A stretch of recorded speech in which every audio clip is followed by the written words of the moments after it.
Booster. Go. Retro. Go. Vital. We're go flying. Guidance. Guidance, go. Launch control, this is Houston. We are go for launch. I feel the need for speed. You gotta ask yourself a question. Do I feel lucky? Well, do you, punk? Join us or die. And welcome to Mark Groupie Outdoors podcast, the celebrity edition. I've got celebrities today, celebrities abounding. I have two famous outdoor celebrities with me. I have Charles Shadowtrekker Whitwam. Yeah, and I'm a celebrity, all right. That's a celebrity. He's seen by hundreds of people on the internet. And slightly more famous, we have Tim Burnett of Solo Hunter fame.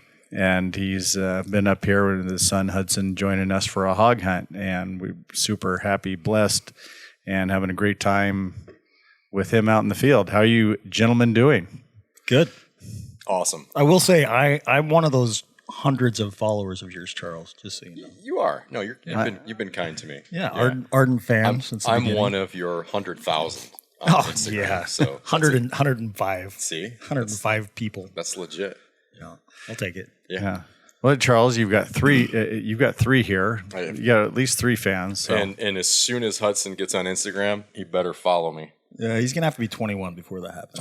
21 before you get the IG. Do you hear that? I'm not going to allow you to be subjected to that kind of pressure. You're already all over it, so you're already in there. Yeah, I think he's that boy's been seen for several years. Yeah. I think. Yeah, a few people might know who Hudson is. Yeah, it's awesome. Anyways, Tim, what's new and exciting with Solo Hunter? How many years is this now? Has this project been going on? So season 10 has been filmed and mostly produced. It's now kind of just in the post-production stages before we release the last of season 10, or the episodes of season 10, and filming for quasi season 11. Moving on with that, but nothing really exciting or different or anything other than just different distribution model. Maybe people might be seeing it in places they haven't done in the past, and maybe they won't be seeing it in places that they have in the past. Like adult theaters? Yeah, typically we're trying to expand that that audience a little bit. They tend to be pretty passionate about their purchases. So, do they still have adult theaters? They used to have them. No, they do in San Francisco. Do they? 100%. Yeah. Speaking of theater, we were talking about the science. Mystery Science Theater 3000. We're going to revive that, I think. Should we? I don't think we should tell anybody. Mystery Science Theater 69. They'll no, he doesn't know. Keep it clean. Mark's not involved. He's not invited. I don't think we should tell people because they'll use our idea. Yep. All right, we'll shelve that. Ryer, you got that? That we're not telling anybody. Nix that, right? Yeah, we'll cut that right out. Yeah. It's been cut out. Consider it cut. Consider it gone. But Tim, I think you are doing something different than you have been with Solo Hunter. You're actually you're filming your solo hunts like you have been, but you're also filming with other people. Yeah. You're doing more of a not so solo hunter. And yeah, that's especially with your son. Yeah. I'm getting more friends. I'm becoming a little bit more friendly myself, and more and more people they're getting a little more. I'm a little more palatable to people, so I actually do have a few friends. So I've kind of, especially the last 2 or 3 years, done a lot more group hunts and hunts with friends, and I extremely enjoy that. And I've always filtered in a few of those episodes now and then, but with a brand called Solo Hunter. Yeah. There's always the kickback and the whatever else. That had somebody else in it. Yeah, and then maybe it raises some red flags when you really and truly are out there solo. It's like, maybe he's got some buddies in camp with him. Man, this guy. Before. At the end of the day, who cares? I'm out there hunting, enjoying it with guys like you guys and my son Hudson now, and spend time in some amazing places with some amazing people, and I'm just going to keep doing it. Ultimately, life is about living it, right? That's it. Experiencing it. And if people want to live it with you, what are the places to find Solo Hunter? Instagram, obviously. One time I used to try to think that I was ahead of the curve. You mentioned what am I doing differently now? And I used to think I'm kind of ahead of the curve. I'm doing things that nobody else is really doing, and now I'm just struggling to keep up. It's like I just want to keep up with where the content is going, where it's being seen and the hunts that everyone is doing, you know, and life changes as you get a little bit older. But your full length stuff you find on Amazon Prime. Yeah. So if that's the direction we're headed, the release of the content, you know, we're releasing the season and the series on Amazon. You know, Amazon Prime. We've been able to get our content there, and then YouTube beefing that kind of stuff up, and that's later on down the road. The full episodes will get released on YouTube. Maybe some day-to-day stuff, you know, some more consistent content, and then you know, obviously the Solo Nation membership on our website has been a really cool platform for people to actually get some interaction and involvement, and might actually get a reply to an email that they send in. You know, it's a lot more easier to filter down those conversations when you got someone that's extremely committed to what you do and to, you know, participate in the nation, really. And you have an app, I discovered. Yeah, the Solo Hunter app, that's kind of been on the DL, not the DL, but it's like... I didn't realize there was an app, and then I was on your website, and I'm like, wait, you have an app? Yeah. I just recently downloaded it. Took about a year to develop that. Andrew Barta, good guy up in Boise that's developed that for me. Same guy that developed Corey Jacobson's Elk 101 app. And we spent the year developing it, populating it, and then working out some of the bugs. He related to Tread Barta? Very well. Very well could be. I don't think so. But. The hard way. Tread Barta. Tread. He, that guy was, I was actually a pretty good size, pretty ardent fan of Tread Barta. I guess his son is Trey Barta. So now, he got messed up. Yeah. And big time. The was real it a hard tree way. stand accident, did he? I can't remember what happened to it. Last time I saw him, he was in the traction. I don't think it was an accident. I wheelchair. Think he got a disease or Was something. Yeah, he got a. Is he even some still kind of a around? Blood disease. He is. He is still around. Yeah, it's too bad. To my knowledge, he is, but he got some kind of a disease. Maybe I'm thinking of somebody else, but I think that's what it was, though. I saw him at Hunt Expo 2 or 3 years ago, and was able to actually sit aside, and as the crowds were kind of walking by, and just sat down next to him in his wheelchair, and we just conversed. And you know, it was very humbling to realize that you could be in that situation anytime. You could be at the top of your game. And Tread, he was one of those that was like edgy. You know, he was throwing stuff out there. There's probably a reason why you could only see his show at 5 o'clock in the morning. Right. Yeah. It was a cool show, though. And even my dad liked to watch his stuff just because he was edgy. My dad's like Mr. Clean, you know, super. Never heard him say a swear word in his life, but he sure liked that. He sure liked watching, Tread. So that's cool. Yeah. Oh heck! I just brain farted. I was just going to say something like really enlightening and insightful. Well, I was going to say, once you have an app, you've made it. Yeah. I think it was something. It was something about the app. How much money does it cost to develop an app? Now you're getting personal, Mark. Well, give me a range. You know, when I first for those out there who want to make their own app. So I actually started looking into it with my buddy. Community show app. Yeah, you should. So actually, Andrew is looking for clients, and now with the development of my app, so I went to him and I said, "Hey, I want to do this. I want these features." You know, we used Corey Jacobson's app as an example. We used some other apps that we use, some different apps that I showed him that he and I have in common that we use, and we want to kind of replicate some of this. So we came up with a budget and moved forward with it. Well, in the process of developing my app, because I'm so anal and thinking in a different ways, Andrew caught on immediately, and he developed the app into a format that, from his standpoint, he can turn around in a turnkey business model. So he can take the structure of the app and basically roll it over into somebody else's app under different skins and whatever else, and release it a lot faster, a lot more inexpensive than how we built mine. Yeah. Okay, can you make one for less than $10,000? Yes. Okay. Right. So originally, when I started looking at apps, actually curiously with my friend John Dunlap, who has a media company and web development, we started talking about apps because he was just getting into developing apps for some of his clients. I don't know, 8-10 years ago, of when apps really started to pull out. And at that point, Solo Nation was even being discussed, and I wanted to have that incorporated. But of course, I didn't have the content. 10 years later, now we've got the content that we can do it with. Sure. So.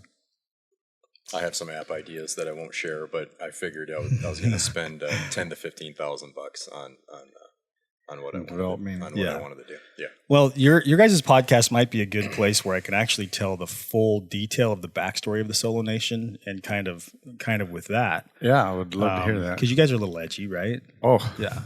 This is a community show exclusive. I have listened to the Drunk Hunter podcast, so I know where you guys can does go. anything say edgy like the community show? Oh, I yeah, mean, totally.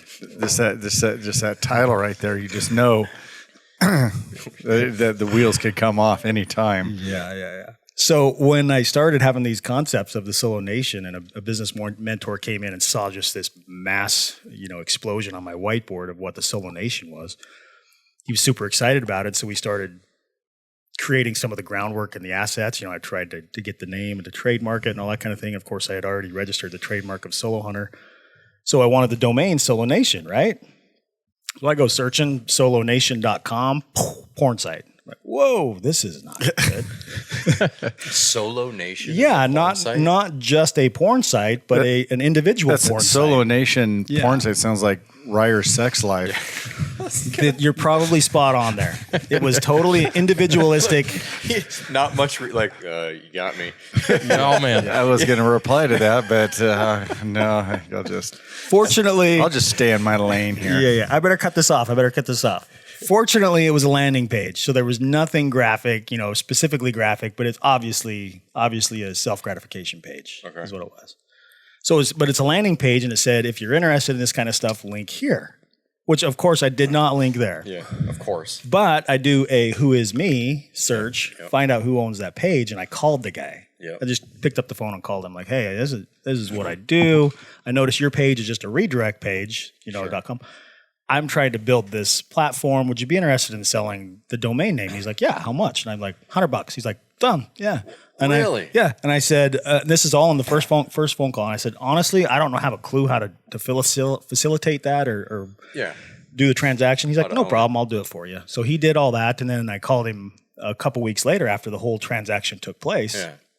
And I said, you know what, I'm just concerned that somebody's going to Google Solo Nation and there's going to be some content come up or whatever else. And he said, no problem, I'll do the Google cleanup and all that kind of. So he handled all that stuff, wiped it all out. Really? I own the domain. And what year was that? How long ago was that? Man, 2000 and it's 11, 12. Okay. 11, 12-ish. And you got it for $100. $100. Yeah. Wow. Yeah, $100. Because I mean, he could have websites are sold. I was expensive. willing to pay URLs are thousands. expensive. I would I have get- spent thousands of dollars. Yeah, on right. it. That's Yeah. usually how much they cost. And- That's a steal. Same thing with solohunter.com. Actually, Dave Watson owned solohunter.com. Former Oak Ridge boy, Dave Former Watson. Oak Ridge boy, former Matthews TV, former producer of a couple of different shows. Good dude. Really? A former? He's done a fair amount of self video stuff. Yeah, in fact, he at the same time that he presented a show concept to the Outdoor Channel called Solo Hunter, and they said, "That's interesting. We just signed a show called Solo Hunter." So he was right there at the same time wanting to a do that former concept. Oak Ridge boy. Elvira. Correct. Yeah. Good dude. Talented. Did his thing, and I don't know what he's doing now. But anyway, so the same thing with solohunter.com. So I had thesolohunter.com, solohunternation.com, like everything I could find, solohunters.com, all that I bought. And I approached Dave at a SHOT Show one year, and I'm like, hey, he's like, oh yeah, I know who you are. This is what we do. And I said, you own the domain name. Can we do the transfer? And he says, yeah, I'm just too busy to do that. It comes up in February. Just buy it in February. So of course, February, I put a watch on it. February rolls around. He renews it. I'm like, son of a bitch, what's this guy doing? And I call him. He's like, oh, we just forgot. It was an automatic transfer thing, but it was a 2-year renewal. And so this is all like, 5-6 years ago. Finally, this year I was able to buy solohunter.com because it finally got released. So That's right. What was your website before? thesolohunter.com. That's right. Yeah. That's right. Which you can still type in thesolohunter.com. Then it was Solo HNTR, which it still is solohntr.com. Yep. But you can also type in Solo Hunter full, So anyway, that's just part of the the branding and media management side of things. Of course, I've got registered trademarks as the Solo Hunter or Solo Hunters, Solo Hunter, Solo HNTR. So I've really tried to protect myself around those things, which is, and I'm rambling already, but Kimber Firearms came to me and they threatened a lawsuit. Hey, we've got this solo handgun and you've got Solo Hunter, you're infringing on our on our rights, whatever. I'm like, you better check the trademark stuff. And the dude was he was an ass. I mean, he's like, no, you better hire an attorney and this and that. And I says, no, I've had a registered trademark for these for a long time. I think 2009 was 2011 was when it became registered, an official registered trademark, I believe. Anyway, long story short, I did end up getting an attorney, and he sent him a letter with the documentation, and it just all kind of went away. So all the fun stuff. Yeah. What do you like and not like about doing solo hunter? As far as just the video part out in the field, not necessarily into the business, but yeah. Because obviously I like the business side. The filming side of it, I find it very difficult to go back and forth, like to go from hunt mode to film mode to hunt mode to film mode. Yeah. So I don't like taking away from either one. I don't like that shift. Of course, when you see something you want to go after, big buck or something, like you don't want to pull out a GoPro. You don't want to fuddle around with a tripod and stuff. You want to pull up your binoculars and then go time, right? Yeah. So that's the part. I don't know if I would say I don't like it. Yeah, I would say I don't like that. Because it gets to this level of frustration that you just don't enjoy dealing with. But it increases your chances of not getting that animal. Correct. Sure. You're pulling out all that. Yeah. Right. And and there's no right. I mean, you just gotta take it and say, okay, I've got to film my way through this process because there's no recreating on anything. You just gotta say, all right, this is what's gonna be. The GoPro is gonna be either on my head or on my trekking pole. And the camera's in one hand, and the record, like we were talking with Carl, the record button's gonna be mashed, and it might be a 60-minute clip, it might be a 6-minute clip, and it's going to be out of focus and going to be what it's going to be. But when I do have those opportunities to get in a situation where everything's calm, your mind's caught up with the situation, you can get the camera on the animal and you can film those things that you want to film from a producer standpoint and are able to get yourself into position and kill that animal, then it's just like, damn, I'm good. Yeah, that was that was rewarding. That was amazing. That was so fun. Yeah. And then, of course, to be able to bring it back to the office and repackage that and deliver it in the way that it happened, like that's so fulfilling, so gratifying. And those times when I go back and it's just not there, I've got a big buck, or I've got good footage and it's still a level of satisfaction, but it's not the same as when it all comes together. Yeah. What is the toughest sacrifice or the biggest, oh crap, I screwed that up because you were having to do video on an opportunity that you probably could have killed a pretty good animal? I don't know. There's been a ton of times when I've thought that I was okay to make a move and to reach for the camera and film, but it doesn't take much to set off some of these critters. There was a big velvet mule deer buck that I was hunting in Nevada one year, and I got on him 3 or 4 different times within a week's period of time.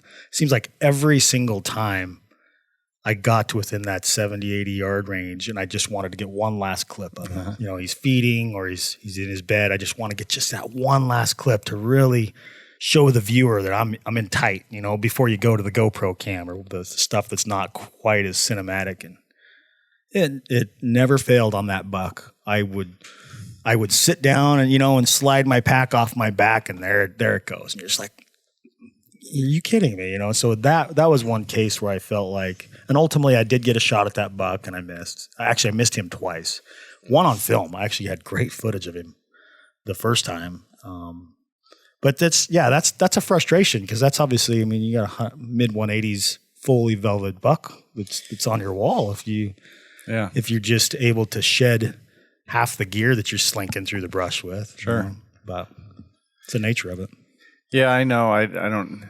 It's hard to tell exactly how many times things we've messed things up just because trying to do the camera stuff. Is that you got twice as with Ryer with me, we got twice as many people. We got more than twice as much noise because we got noise each of us is making, plus conversing and communicating and the stuff. So, but like you say, it's the reward. We had what we got last night video like that is going to be pretty cool. But Yeah, that was great footage. That was awesome. and we stopped, a couple times, and I said, all right, go up and roll some footage of them and just for B-roll stuff, and then we sneak around, and so that was cool when it comes together like that.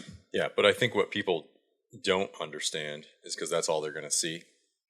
And I know because I've been here with you, and we've been talking on the phone. You've been trying to get that footage for months now. Yeah, on your own ranch. right. You're here all the time, so it finally worked out. Yeah, you know what I mean. There were situations where, I remember the boar you were going to take a shot at, and it got too dark, or it just walked the other way, or something. You couldn't get it, and what I mean. Just there's so many situations like that. And with Tim, I know on watching a show, so many times where you're like, dang it, I need to just throw these freaking cameras away.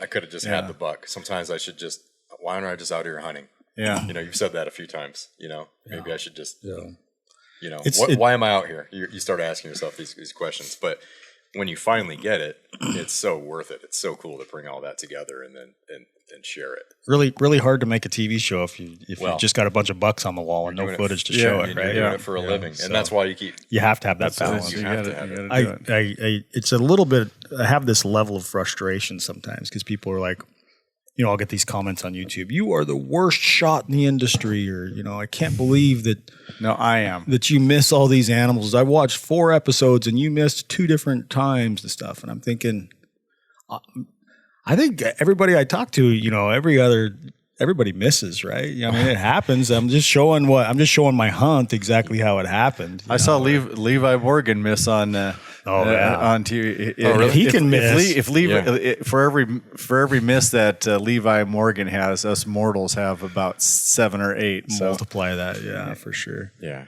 So it's like, TV, you got this TV show, you're this big stud hunter, you should never miss. And it's like, no, I should never show my misses, apparently, but that's all part of it. Everybody that hunts misses. Everybody's, had an unfortunate event of wounding an animal. Everybody's had this unfortunate thing where they've spooked a deer that they couldn't get close enough to get a shot. Like, everybody's experienced all those things. And when you put yourself and release yourself and put your vulnerable position and showing it to the general public as a quote unquote somebody that's supposed to know what they're talking about.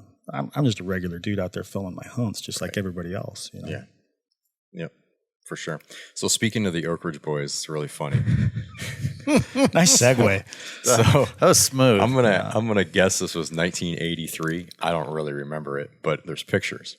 I think it was Mackinac Island, Michigan, and my family was playing softball with the Oak Ridge Boys. And we have pictures of everybody had socks up to their knees, like striped socks and cut off jean shorts and perm haircuts and everything. And there's pictures of all this. So it's such a small world. It's funny. You start talking to somebody and it's like, there's always just only connection. A few, levels of separation, between everybody. That's a neat story, Charles, but we had the Oak Ridge Boys at our house. Seriously? Yeah. I got a big picture of us with them in my parents' house. What's up with the Oak Ridge Boys? And played a fundraiser there.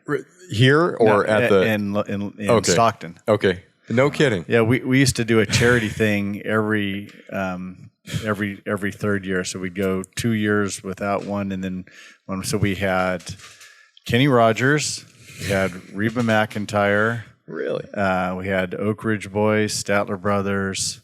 We were going to have Johnny Cash, but his dad got sick and actually died right at that time, so we had to cancel him. And Helen Reddy came in and filled in for him.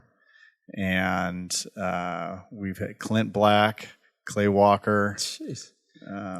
No now kidding. he's just showing off. I know what the heck. Name drop. So I just, I wanted to start this podcast saying I had 2 celebrities with me, but then I just really came with that just to shut you guys down. Not really. Make you know that really, as far as celebrities go in my life, you guys are not celebrities. Obviously. Amazing. The word celebrity in the hunting space is just so awkward. Isn't it? Yeah. It's like being the tallest. Really, I'm a celebrity hunter. Yeah. Unless it's, what's his name? Hollywood Hunter. What's his name? I'm not dropping any names. I'm not going to do nothing. Yeah. don't know who that is. That would go synonymous for celebrity Hollywood. I Yeah. guess. Hollywood, what's his name? I've forgotten his. You can be whatever you tell people you are in the hunting space. You can be whatever you are. Sure. I'm a blogger, podcaster, Heart ice. entrepreneur. I have found my space, and I like it. I like doing what I do. So tell us about Shadowtrekker. Tell us what all the things you do. You've got some videos that have been seen hundreds of thousands of times. And Millions, everything. Actually. Really? It came millions. You have a video that's hit 1 million views? Actually, millions. One video I think is 600, but I have 2 million views or whatever. 2 million views altogether or something. Nice. Yeah. But I don't really put them out too much anymore. A little bit. It's just Why? Because I'm not hunting and filming like I'm guiding all the time. I really don't hunt a lot. I guide mostly. I'll go hunting a little bit, and I don't like say when I go elk hunting, I'm not gonna. It's not my priority to film that 2 weeks that I get to 10 days really that I'm hunting elk, but 2 weeks total. Right. That I get to hunt elk. Right.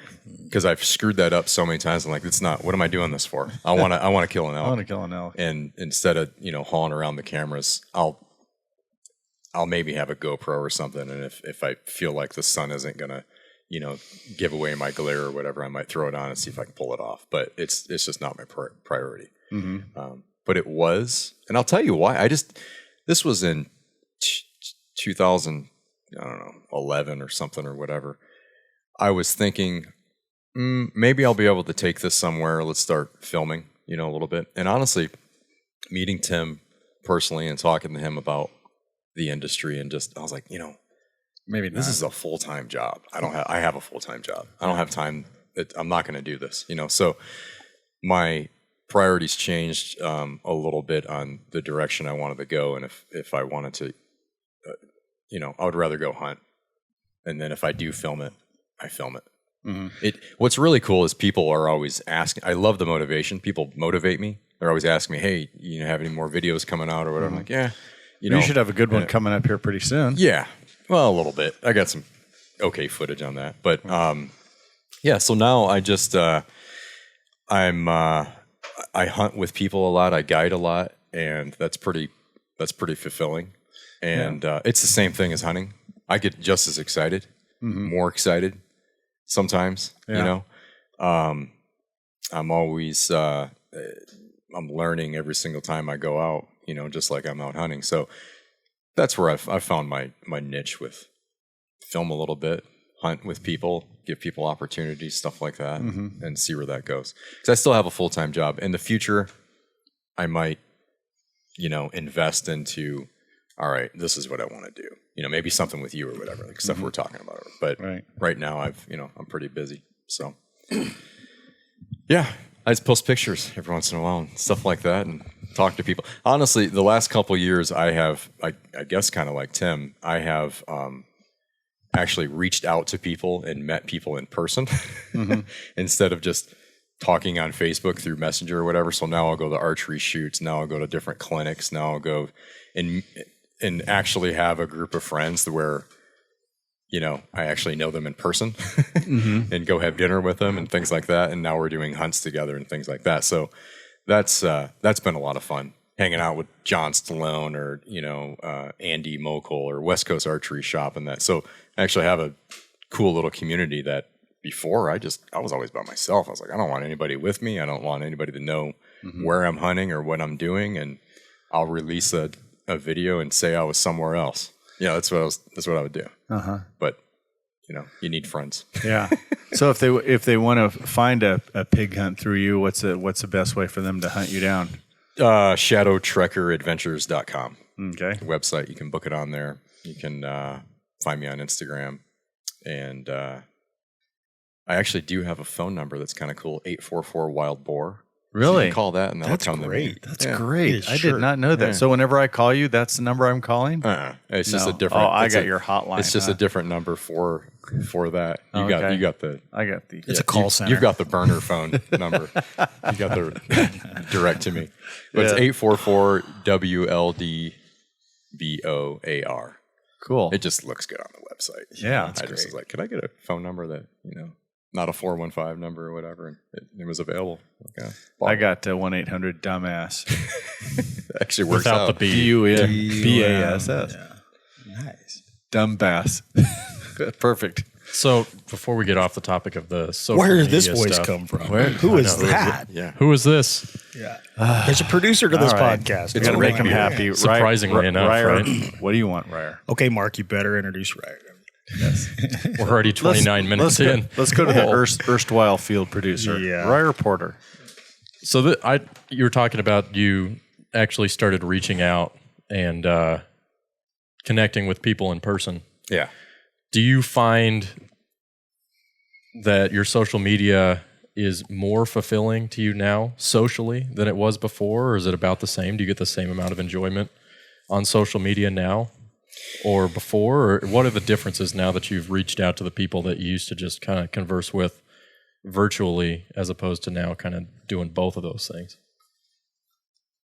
Well, it's really saturated now. So Facebook used to be great, and I would, I guess, get a lot. I would post something, and it would. I don't know how it works now and how it works then, but it would just be a lot more popular. I'd get a lot more feedback, I guess.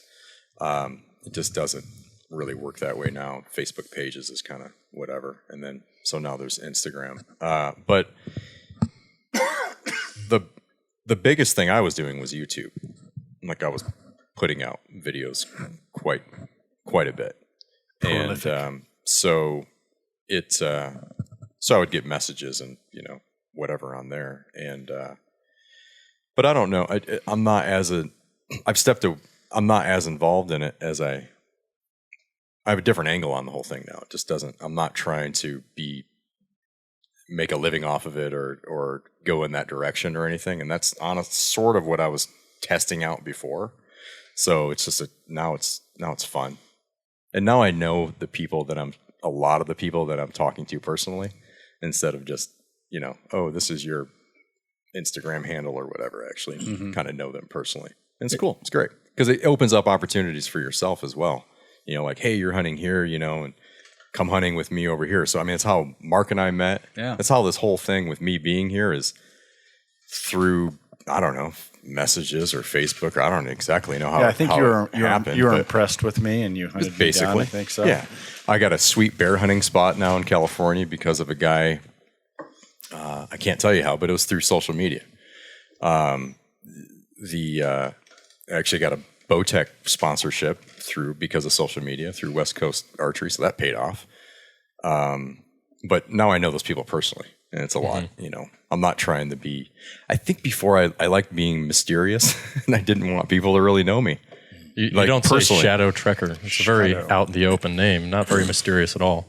Well, that just came You like from to remain in that the came from a paper. shadows. I wrote a paper in college that named Shadowtrekker. I wrote a paper in college. It was in communications class, and it was about kind of strange, but about your shadow. It was basically about me discovering the West. I'm from Michigan, and I would venture off into the West, and it was a abstract paper I wrote about my shadow leaving me, and it would go to the West, and I would go find where my shadow was, and then it would open up opportunities to me, and it really kind of was, discovering the West and just Western hunting and backpacking and the mountains, all of that. So it was life-changing to go from whitetails to living out here. So yeah. Awesome. Well, we talked a little about this before, but since we're reminiscing on hunts and stuff, Tim, what's the two most memorable hunting experiences you got? Now it's 2. Yesterday was 1. Yeah, now you let's gotta do come 2. up with two. Yeah, Jeez. do 2 because I don't know. I've heard the one story. Yeah, I've heard the one story, but because you're always going, Wasn't that well, good. maybe was this one better? No, this one's good. Now you got to say both of them. Yeah. Well, I already know Charles's answer. So the doll, we talked about it yesterday. The doll sheep hunt. That was just something that was just life changing. Just an amazing experience. Everything a hunt should be. You yeah. already just checked all the boxes. Yep. Just you might as well just retire at that point, Yeah. you know, just quit at that point. But you can't, because it fed me so much and gave me so much energy and excitement to go on the next hunt, to the next hunt, and to do things a lot more, just a lot more, you know, experience more muchness and stuff. And so that's one that I'll never forget. And if you want to see how that hunt turned out, it is available, you know, on my website under a membership, and then we'll release it publicly here in the next 10 years, you know, sooner or later. No, I think this fall we'll release it in a couple episode package on the show. And then, you know, there's a lot of hunts that stick out to me for a lot of different reasons. And the reasons aren't always the same, you know. The other one that I really, really enjoyed was an aoudad hunt that I did in Texas. And which is, you know, you drop the word Texas and some people are like, this is bullshit. Yeah, geez. You shoot it over a feeder. Yeah. No, so, you know, a few years ago, I get to the point where it's spring rolls around and I want to go do something. And so I just Googled on the internet and found this guy, Mike McKinney, and that did some aoudad hunts, but it has to be free range, you know, preferably public land if I could find it. But so I called this guy and he says, you know, we've pretty much hunted out everything. We've got these properties that you know, they sometimes hold sheep, sometimes don't know a whole lot about it, you know. And I says, all right, send me there. And he says, well, I don't feel real good about charging you full price, you know, because you're paying just an access fee at that point. He's like, all right. So we negotiated a deal, and my brother Boyd and I went down there, and in April, 95 degrees, hotter than crap, just struggling, found a couple of ewes, we saw one ram in an area that we couldn't hunt, not very many sheep. Like it was like saying, oh, let's go walk around the desert for a while and try to find a sheep. And no water, could never come across any water, which they don't need water. They just get it from the plants? Yeah, exactly. A large percentage of it from their diet. So we bust our brains out, kill a couple of ewes. My Boyd killed a javelina with his longbow, and we had a great time together, just sleeping in the back of the truck. And you're literally on the Mexican border. You're within 10 miles of Mexico. Really? So you have that in the back of your mind, and he's saying, you know, just watch your back, kind of thing. Don't stray away, don't stray off the path too far, kind of thing. Especially at night. And then the manager guy that was down there, he was of course telling us all these stories of you know, people crossing and run-ins that they had and different things. But long story short, we only killed those for ewes, and the year went by, and I called Mike and I was like, man, I would really love to get back there. You kind of offered, you know, you kind of backhandedly said, if you don't have a good experience, come back. And I said, can I come back, but maybe at a little better time? He says, well, the rut's in November. Most of my hunts really start in December. And I says, send me down there to the rut. Can I come down there in November? I had a whitetail hunt on a property in Oklahoma lined out. And I said, let me go down there the first week of November, see what I can find, and then I'll just drive from there. I'll just drive up to Oklahoma and do my whitetail hunt. So I went down there by myself. Boyd couldn't go, and so I'm down here on the Mexican border by myself, sleeping in the back of my truck. The weather was a lot cooler, raining and stuff. I hunted super hard, and then finally found this little band of sheep with just an absolute freak of an aoudad in there, and killed this ram, and you know, just had a great time. Drove up to Oklahoma, killed a gigantic, you know, 8-point whitetail buck that took me 9 days. I found him on the first day. It took me 9 days to finally get him pinpointed and get in the right position and get, you know, he was probably on 2 or 3 different sets of does in that time to lock down, because I'd seen him, then he disappeared. I was like super focused on this buck. Ended up killing that buck, and then driving home. So you're talking 5,000-mile road trip, killed 2 amazing animals in 2-week period of time. And I was planning on flying home in between, but just the way everything worked out, my wife was doing good, kids were doing all good. So I was, you know, 16 days away from home, but just had a phenomenal time, 100% of it by myself. You know, and that was actually during the election time. As I'm driving down to Texas, that's when the election. I was driving down on like a Tuesday. The election was on a Thursday. I didn't find out who won until the following Monday, I think. Nice. Between Trump and Hillary. So. Oh, really? That's cool. But it was just one of those times when you just, of course, you have phone connection with people, and you're seeing people at the gas station and stuff, so you're not totally rogue. But just an amazing time to experience that and just have the ups and the downs of taking a shower at the truck stop and just all that kind of fun stuff. So, Charles, you got two for us? Yeah, I mean, I can come up with something. I'm the kind of the last hunt and the hunt before that, right? Exactly. I mean, There you go. it's I'm the kind of hunter where I get so excited each time I get an opportunity on something, take a shot, or if I'm successful, it's that's the best thing ever. That's better than the last. I have a short memory, I guess. But if I was to think back on a few that were, I mean, of course, getting my first whitetail with a bow when I was, I don't know, 14 or something. Of course, that's awesome. Are you kidding me?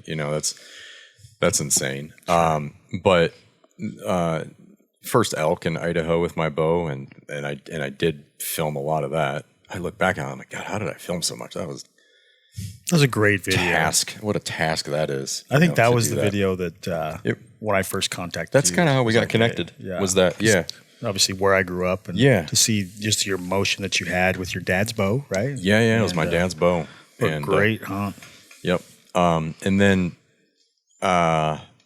it's got to be hunting pigs, which was a new species at the time, and I was hunting like crazy on public land. So finally, it took me 2 years, I think, to see a pig, and then 3 years to get a shot. And I finally killed a pig. I mean, that's the most work I've ever put on an animal ever, by far. So, and then after that, it just clicked. I just started getting pigs. So that would be one of the, the better hunts. And though, what's cool about that, I just had a different drive then, is I have, the elk and my first pig, I filmed all that in multiple angles and stuff. I just had this drive to, I don't know what I was doing. It's hard to find it now, but, but honestly, every time I go out, when I want to know what my favorite hunt is right now? Hunting with him. Yeah. With Hudson, and just seeing that, like, that was just that's so cool. It's as cool as anything I've ever done. That was just awesome. To see somebody, we worked hard 5 days or 4 days into it. Now that if we add it all up together, and to, finally got one, and then it was a trophy boar. That's, that's going to stay in my memory bank as, I'll tell that story around the campfire or whatever. That's as cool as anything as well. Sure. And just to see that pig drop. Yeah. Too, No, that was cool. Wham. Epic. Down. Yeah. Yep. I had, one thing I didn't mention the other day when we were talking was on my 50th birthday, my wife gave me a hall pass for the month of September. Said, go out and go hunting. Could go so, a lot of different directions. So I did Colorado, Wyoming. Anything? Yeah, right. I did Colorado. I did a hall pass September elk hunt. Yeah. So 26 years ago. Yeah, 26 years ago when I was 50, back before music. That was another one. My kids asked me, did they have music when I was born? Before air conditioning they and have music. houses. I said, no, Ludwig van Beethoven was just getting ramped up at the time. So I had a September hall pass. So I went to Colorado and started out there, and I didn't kill one, but I had some up close personal experiences. I had nice bulls, within shooting range. And I had this one bull come up, and I was calling at him, and he came up and he stopped broadside, but there was a little bit of trash between him and me, and he was only 30 yards away, but I didn't have a shot. And a coyote came trotting up between me and him. So this coyote comes up 15 yards away, stops and looks at the bull, and looks back at me, and like, I'm in the wrong freaking place. and off he went. And so I played cat and mouse and footsies with that bull and some other cows, and had some great experiences. And then shipped off to Wyoming. I had a general tag in Wyoming, so I went up there and I was up there for about a week or something like that, and had some almost opportunities. Then I got a call from my friend the Crannies, and they said, "Hey, we just had a cancellation. Starting in a few days, we give you a good price on this if you want to come up and join us." And I said, "Mark, here's another part of your birthday present." So hopped in my jumping jack and headed to Idaho and finished off there and killed the bull there. But Nice. that was for I don't know, I was gone for 20-something days or something like that, and lived in my jumping jack trailer or my Eureka one-man tent. Yeah. And wherever I was. I didn't have to be anywhere at any time, and it was pretty dang awesome. That was back before cell phones, right? No, we did have cell phones when I turned 50. Nokias, right? Flip The Nokia brick. phone. Flip phone. No, but my wife did get me one of those spot things, and so I could send her messages and stuff like that when I was in the middle of nowhere. But I remember one of the times I walked back in, and probably 3 or 4 or 5 miles from my camp, and it's about 10 in the morning, and I found this nice wallow area, and it started raining and raining and raining and raining, and I got under a poncho. I brought a poncho with me, and I just climbed under it and had it, it's kind of half curled up, and it's draped over my legs, sitting there at 10 o'clock, 11 o'clock, 12 o'clock, 1 o'clock, 2 o'clock, 3 o'clock, 4 o'clock, and it's still freaking raining, and it's getting snotty and nasty out, and I go, holy crap, if I get something back here now, it's just going to be a total slimy mess, and it is showing no let off of raining, and so I packed it in, but just cool things, just cool memory things like that. Just laying under my poncho for 6 hours, and I had a bull at 40 yards, and I had borrowed this bow, and I had dropped my other bow and busted a sight on it, so I was using my backup bow. And this bull's getting ready to step out at 40 yards, and I start to draw, and I get about a third of the way back, and he gets behind this tree, and I back off like that, but I didn't know it, and I had knock pinch, and I had pinched my knock off, and next time he stepped, I started going in and went pink, and my arrow just boom, launched out about 6 feet and rattled down in front of him, and the bull just kind of looked around and moved off. But I had followed this bull for like 5 days, 6 days, where I had just gotten closer and closer every time, trying to figure out the wind and where he was and everything. And I just got closer and closer, and I'd finally honed this down, and that happened. And that was my last day for him. I think the next day is when I had to pack up and head to Idaho. But just a lot of cool experiences of sitting in a tent and being rained on, and having perfect weather and having bad weather, and Epic adventure. just an epic adventure. Yeah. And you were by yourself. I was by myself. I hit it when my brother-in-law, he came and joined me for a little while in Wyoming. Yeah. And then, like I say, we had a little guided deal. But yeah, for the most part, I'm just cruising around the West all by myself. Mm-hmm. Nice. It's the way to do it. That's the way to do it. That is the way to do that. Until you get an elk on the ground, then it's not. Yeah. I definitely don't. Yeah. I don't want to hunt by myself anymore when I'm elk hunting. What I want people around, or horses, yeah. or without a horse or a vehicle or another person, what's the farthest you've had to take an elk out yourself? 6.5 miles one way. It's on one of the videos, and I've had people call bullshit on that too. And all you got to do is just, there's no secret. Here's where the elk was killed. You can see the video. Yeah. Here's where the truck is parked. right. Pull out your OnX and take a look here, guys. Don't show them though. But the advantage there is not going up and down. That was mostly just uphill for a few hundred yards, and then it's just a slow, gradual downhill, walking a 2-track, out to the truck, 'cause it's closed road area. Right. And again, one of those that closes September 1st, I believe now. I thought it was always open as a kid, whatever. But And that's a good solid 3 trips in and out. So essentially you go in, you kill the elk, you throw as much as you can in your day pack, and then you head out. And that was one of those mornings we had talked about. I got to my truck at about 1:00 in the morning, and my feet were bleeding and just destroyed because I had a pair of boots on that were just not, for lack of a better way, they're just pieces of crap, And so the next morning, bandaged everything up, went back up in there and worked another load out to the truck, and then went back in and worked the other load and got it almost all the way back to the truck before dark, but it was still another late night that night. Yeah. So a lot of miles. 3 trips, 6 miles one way. Yeah, 12 miles. So 36 miles. Yeah, I didn't think it was that, because I didn't count for the first trip coming out, because you got to come out empty anyway, So I don't count that. It's just, it's a heavy pack, but and I hesitate all the time, even counting elevation or miles or any of that, because it is what it is. I killed the elk where I killed the elk, and my truck was parked where it was parked. And guys ask me, well, how heavy is your pack? And I'm like, I don't know, but it's got what I need in it. I'm not, I don't have anything that I don't, and I have everything that I need. And if that's 51 pounds or if that's 37 pounds, what the hell's the difference? It doesn't really matter.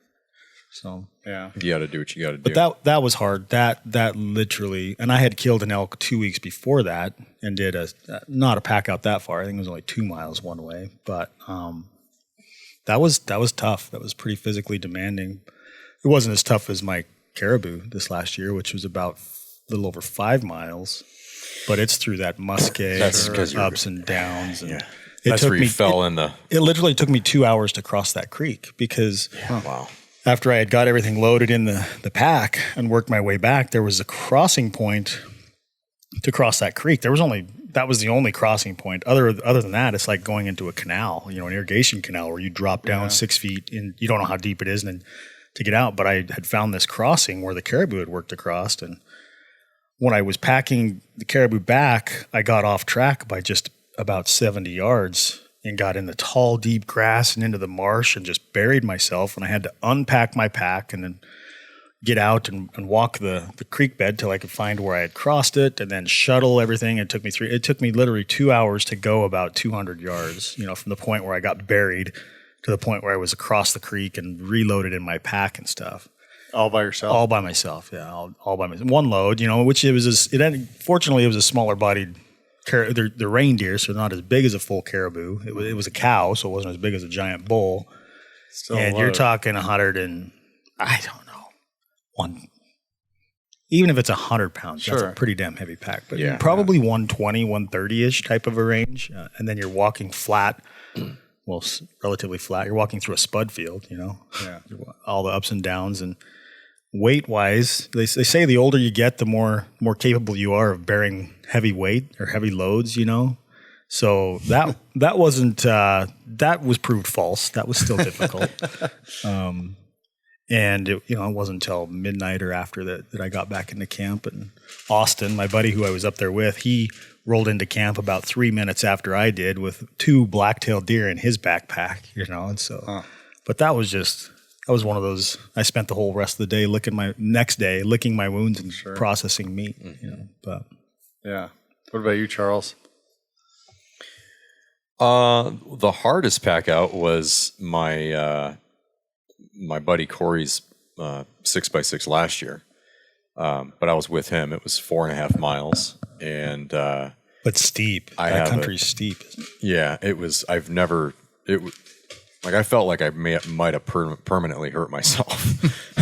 And I have that giant Kafaru fulcrum bag, which I filled up, which I'm never going to do that again. I'm like, I'll just fill it up. 3,200 cubic inches is all a man needs, right? Wet meat. That's all you need. This is 8. Yours is 84 or something, 84 of cargo space that you can put legs in and stuff, and then the rest is you got a bunch of.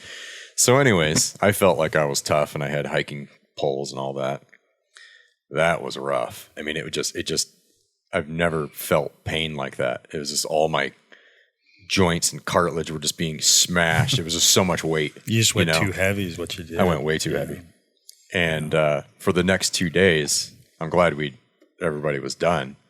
I wouldn't have been able to, do anything. I was just done. Done. I found that had I fallen or something, like you can hurt yourself so bad doing that.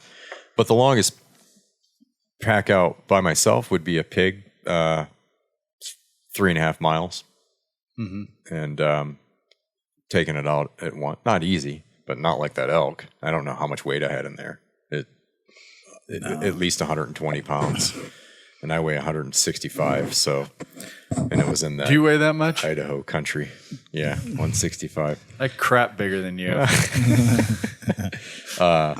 But yeah, no, I've packed out a lot of pigs. That's the longest that I've done by myself for sure. 3.5 miles.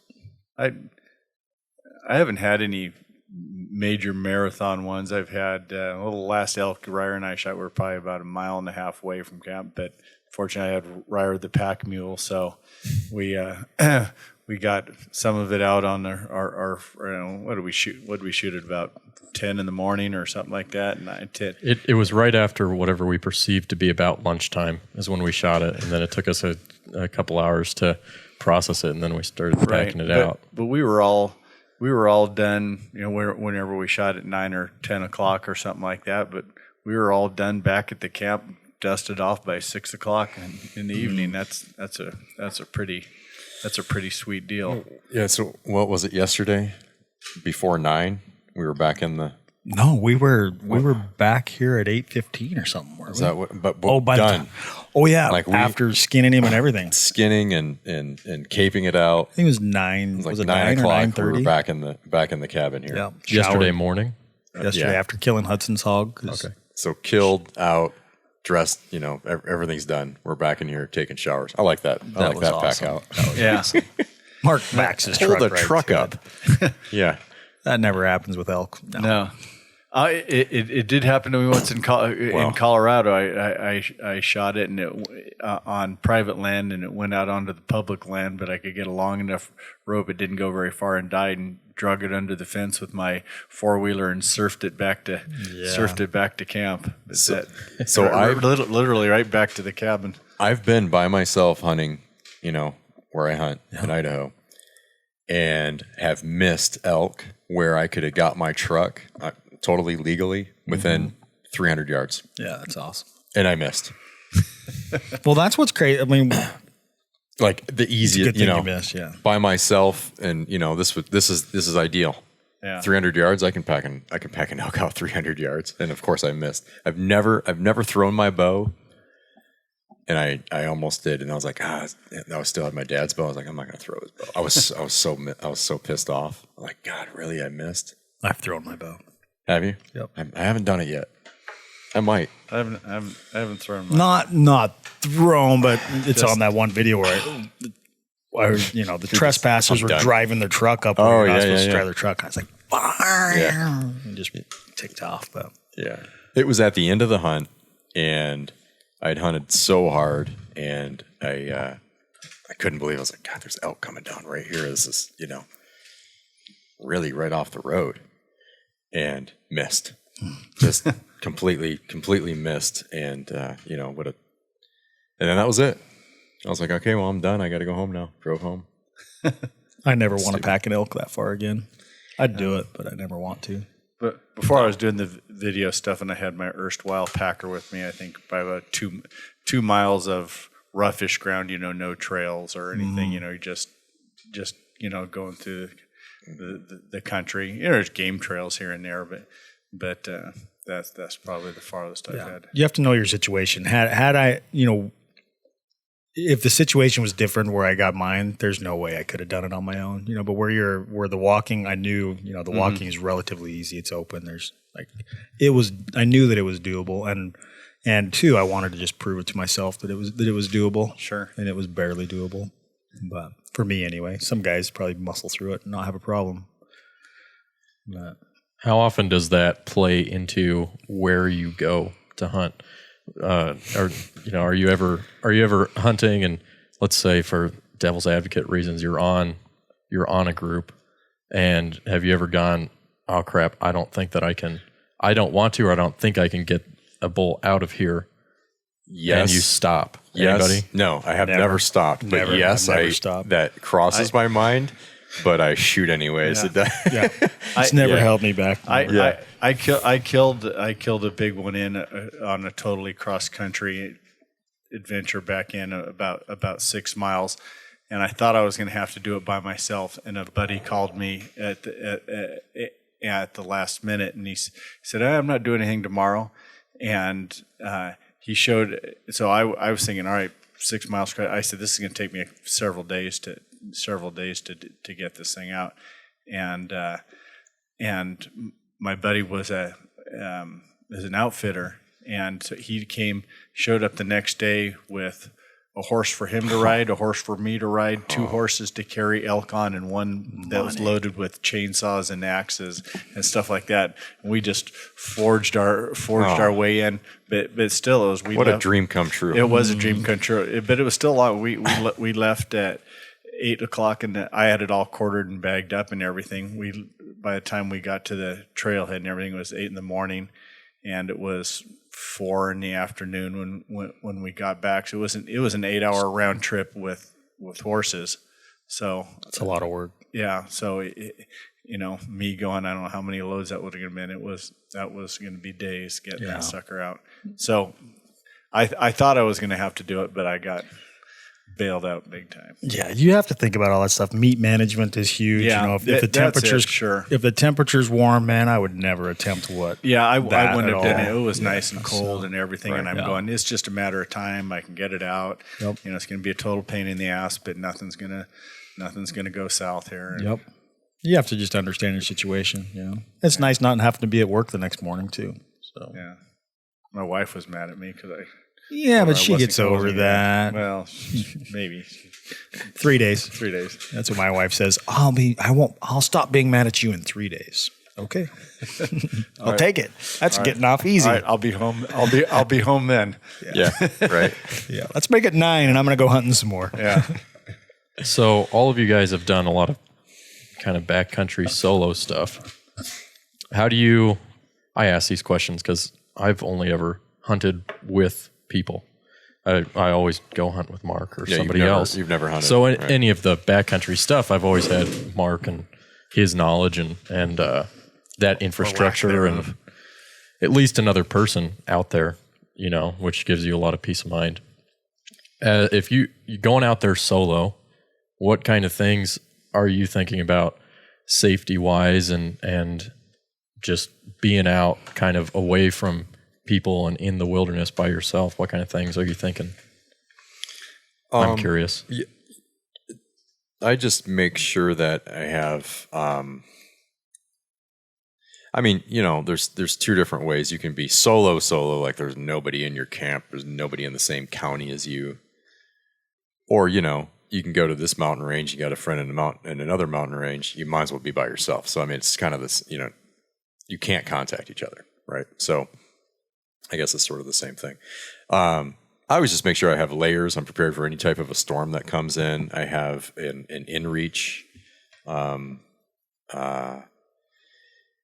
of course, make sure my first aid kits and stuff like that are updated. And I can either filter water or carry enough water. That's just, can I stay warm? Yeah. And can I reach emergency services? And do I know where I am? That's pretty much, and I feel like that's the scariest thing. I think is a freak storm. You're so far back somewhere, and a freak storm comes in, and you might be super sweaty. It's really easy to get hypothermia or something like that in that type of situation. So, do you have something to put on? Do you have an extra sleeping bag? Sleeping bags are so light now. You can get a 20-degree bag, and it weighs a pound. Mm-hmm. So it's worth it to carry all that stuff. But I really, really love having my in-reach communicator, because if something goes really, really bad, at least you can. Mm-hmm. And beyond the in-reach, there's this extra services that I bought. I think is it global? Yeah, I think that's what it is. I bought the extra thing, and I think that helps emergency services get to you in a quicker fashion or something. Yeah, they'll facilitate all that for you. So that's depending on what the company is. I use Global Rescue, and it's a membership service that if you're, shit hits the fan and you can get a hold of someone. They've got medical advisory panel people that you can call and actually get information from. They can talk your way through it and all that. Yep. And then they have, the extraction as well. What do those cost? So, packages are as low as $179 for the year for basics, service. You can package it to that specific trip. So if you're going on a 10-day trip, you can buy a 10-day package.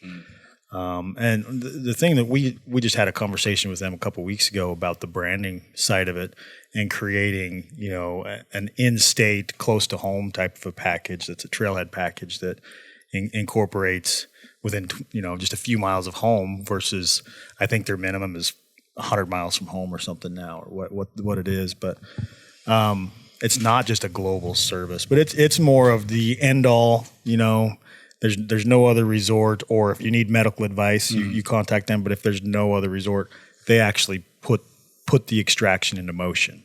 So it's not like they're going to come zooming in a Black Hawk helicopter and pull you out.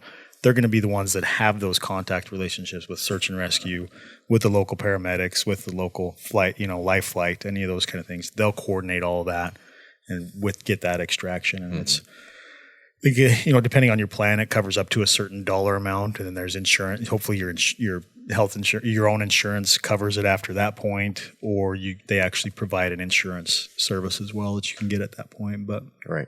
the packages, that I carry, you're talking $200-300 a year for full, for the full year. Way worth it. So to have that, and then what the InReach does, it just connects to your phone, but. You can text any of your contacts. You can give specific contacts a website where they can track you if you want them to. So they can go to the website and they're like, I'm right here, and they can type in on the computer a message that goes straight to you, or you can message them back, or you can do it just like you're texting on a cell phone. It just goes right through the InReach thing, and that's just peace of mind for everybody. Instead of going in and not talking to your wife or whoever for 2 weeks. But it's not the plan. Alive at all. Yeah. You still have to have a plan. You still have to have the everybody needs to know where you're that kind of stuff. It's kind of the safety net, I suppose. Right. And then for me personally, having a business, I'll go insane if I can't, just not know what's going on. So having employees and all that kind of stuff text you or text back and forth is great. But start a fire, stay warm. Yeah, have if you water. Stay warm, dry, and something to drink, you can live a pretty long time. You might not know where in the hell you are, or how long you're going to be there, but you can get one of those lighters where you can light it in any situation, and then those little there's a bunch of them, but those fire starter sticks or whatever, the goo, they got all kinds of stuff. But any of those thing, they work great. You can start a fire. I could tell a story about one of those little hand torch things, and someone handed it to me or something. And I didn't know what it was, and I'm just holding on to it. And I got it, and I'm holding it in the palm of my hand. I hit the button when it was pointing into the palm of my hand. Jesus Christ! I freaking torched a hole right in the palm of my hand. Damn thing! Sounds like something you'd do. Yeah. So what's this do? Yeah. What do you specifically? You've covered it. You're solo all the time. You've covered it. You talked about the InReach, and I use a satellite phone because I like to have that verbal communication with my family. But it's still not a plan. You still have to have a plan established ahead of time. And what I do is with my OnX now, it's easy because I have kind of my tentative campsites, days that I'm going to be there, and I just message waypoints to my brother. Got it. So he's got all that. I take screenshots and email them to my wife, so she has all that. I obviously write down the information. So that's kind of the preliminary plan of if anything goes wrong, and here it is. And if I don't call you that day or the next day, this is the protocol of what's happening. And then of course the global rescue services that you can always fall back on. But it's same thing. Water, shelter, and then just staying aware, because it's rare that you're anywhere in the country that somebody else isn't as well or isn't going to be in a short amount of time generally. Right. I mean, unless you get a fall or something and you're down in a hole or those kind of things. But just get to a position where you can stay aware, where you can see and where you can hear. Because if someone's coming up the trail a few hundred yards away, even if you can't see the trail, you can hear it or whatever. But ultimately you just got to go out and experience it and work your way through some of those trials. You know, Probably the last question here. I don't know for how long we're going on here for, but have you ever had any situation you didn't know if you're going to come out alive? no. You, Charles?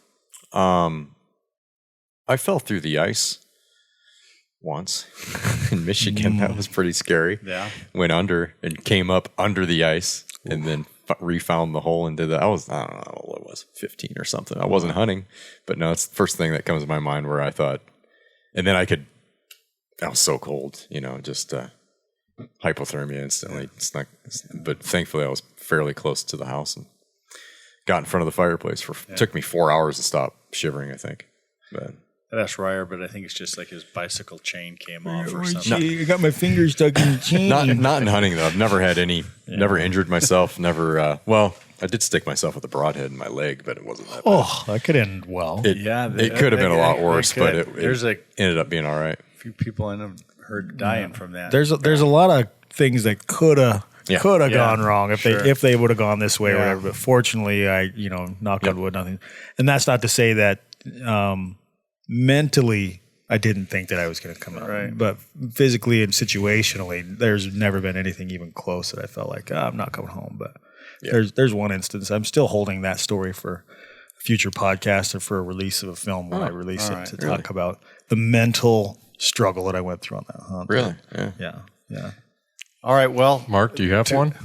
Near-death experience? No. Getting shot. I was going to say you. I heard that story. Yeah, I guess getting shot, getting a chunk taken out of my arm. That was probably. But I knew I was coming out alive. I didn't think. Now, was the guy that shot you? Did he know he was coming out of it alive, or did you? Yeah. Well, no. He actually just went pale. His face went blank, and everything. He was useless. He was. If I needed him to get me out of there, it would have been bad because he was in worse shape than me. Obviously, he was useless. He shot you. Yeah.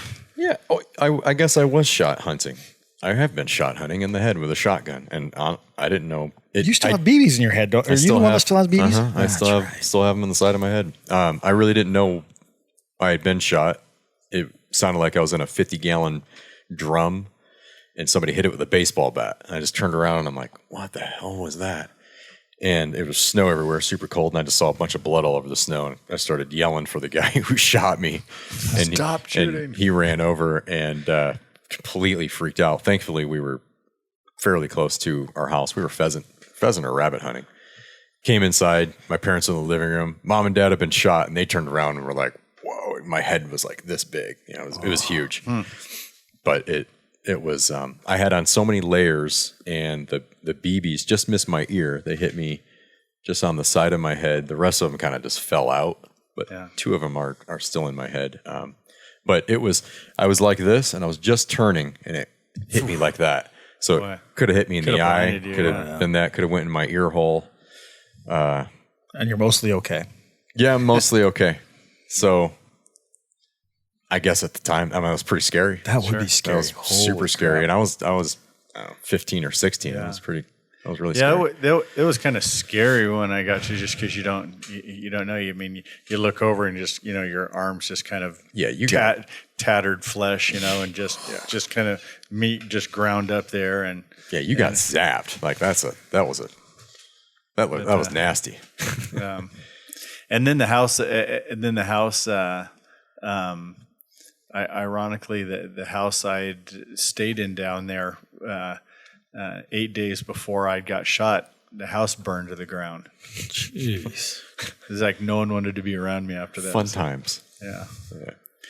Well, thank you guys very much for coming on. If Tim, what are 2 ways for people to remind people? 2 ways for people to see you or get a hold of you. Search Solo Hunter. You can Google it. Pretty much command all the searches there. Instagram, YouTube, Amazon. If you get a chance, you can check out the full finished episodes and seasons on Amazon Prime. Releasing season 10 on our website, which is essentially through our membership, the Solo Nation membership. So that's the best way to contact me, is through the website rather than a direct message on Instagram and stuff. So that way I know it's at least There you go. At least serious. Messages on Instagram are a lot of times just cordial and fun and stuff. So, Charles, what's the best way for people to get a hold of you? Instagram or info@shadowtrekkeradventures.com or my website, shadowtrekkeradventures.com. There we go. Well, I hope we got all the results in from California. So hopefully everybody got their tags that they wanted. And if you wish to get a hold of us, you can find us on all our various social media sites. You can find us at Mark Groupie Outdoors Facebook page. You can find us at the Community Show. Did I say it wrong? you did. You said it right. Did I say it right? At the Community Show. That was pretty good. At the Community Show. We'll allow it. You can find Ryer on Tinder. You can find. Always got to throw that in. We got. What are the? Is that it? Am I missing? Well, we got YouTube and Instagram. You do have a YouTube. I'm just kidding. Yeah, you find us on YouTube and Instagram all anyway. So check us out there. Hunt us down. Hunt Charles down. Hunt Tim down. And we thank you guys very much for tuning in and listening. Hope you enjoyed your how long? Hour and a half. Hour and 15 minutes, actually. Hour and 15 minutes. Hope you enjoyed this precious hour and 15 minutes. And we will see you next time at Mark Groupie Outdoors, the podcast.